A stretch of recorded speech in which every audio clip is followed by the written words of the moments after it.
Deion Sanders is going back to football, and it's in a major way. He's doing it big, and I'm about to tell you all about it. Thank you for tuning in. Please like, subscribe. This is the Blake Check. Let's get to it. All right, man. Deion Sanders is doing something so dope right now that I feel like we need to take time to highlight exactly what he's doing.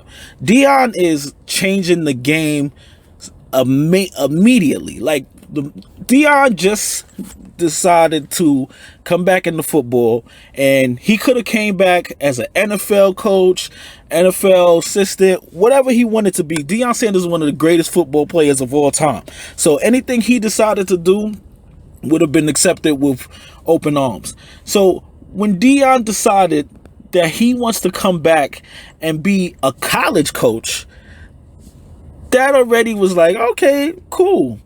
But what's even iller about it, and what's deeper when you look into it, is that he's going back to be a college coach, but he's going to be a college coach at an HBCU, Jackson State University.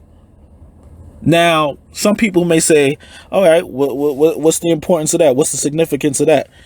The significance of Deion Sanders going to an HBCU is tremendous, because part of being a college coach's job is these coaches have to go around the country, especially the regional areas, to recruit the high school kids coming out that is going to be top level prospects. Now, what's historically been going on is most of these big schools are able to recruit the top players to come there. And of course, there's the little kickbacks and the things that the players cannot get paid, but they find ways to compensate the guys to make them feel comfortable to say, hey, come over here, come to Grambling State, come to Florida, come to this, because we're going to look out for you. We're going to take care of you. We're going to make sure you don't need nothing. But the HBCUs, they don't have the same funds as these other schools, because these other schools have decades of the number one players going there and generating money into the probably billions for these schools. So now when you take somebody with the greatness of Deion Sanders and the stature of Deion Sanders, he's going to be competing with some of these big time schools to recruit the top athletes. But the difference is he has celebrity cachet already attached to his name. So now it's different when, if they come in to recruit me and my mom's sitting down with a coach from Alabama, she don't know this guy. She's just taking him at his word, listening to whatever. America especially is enamored by celebrities. So you have somebody with the stature of Deion Sanders going to recruit in black homes. These families are going to fall in love with him, and it's going to be genuine, because Deion Sanders has a track record of giving back. He's somebody that's very active and involved in mentorship and showing, the next generation the way to do things and the way to come up.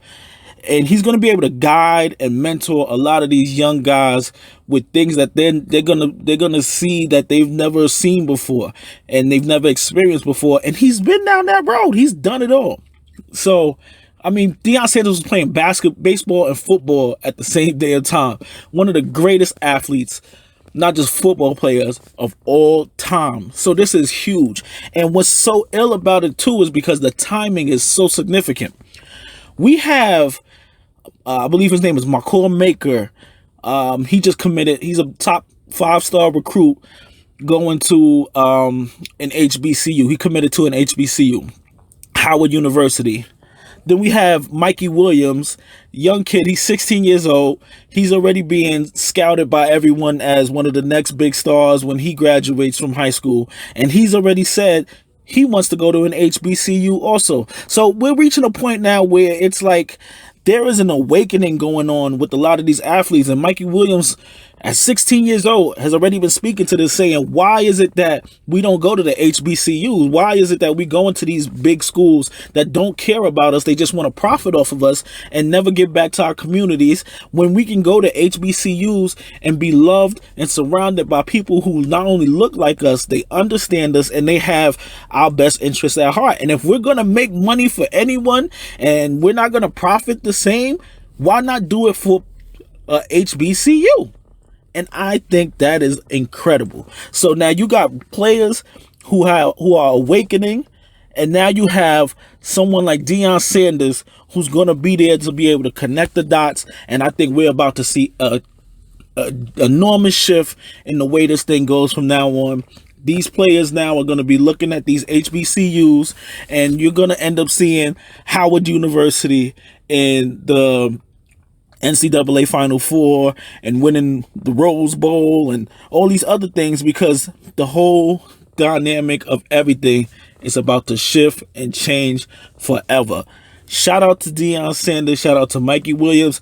Shout out to all of the young guys coming up that's pledging to go to HBCUs, or even not even go to school and do their own thing, because you don't have to go and let people make money off you. You could do that yourself. Some players go overseas for a year or two. Some players do all types of stuff. You got the ball boy, LaMelo Ball. He's about to get drafted next year. He didn't go to college. He went over to like Lithuania. He played there for like a year or so. So it is so many different routes where these players are coming awakened and realizing people are making money off of me, but they're not allowing me to make money off my own name. What's the sense in that? So if I'm going to be exploited, I'm going to go somewhere where I can give back through my exploitation, or I'm going to just avoid the whole process and I'm going to go get paid. Either way, I ain't knocking them. But that's just the way it is, and that's how everything is going. This is the new wave. You're going to see more of this as the future comes, all right?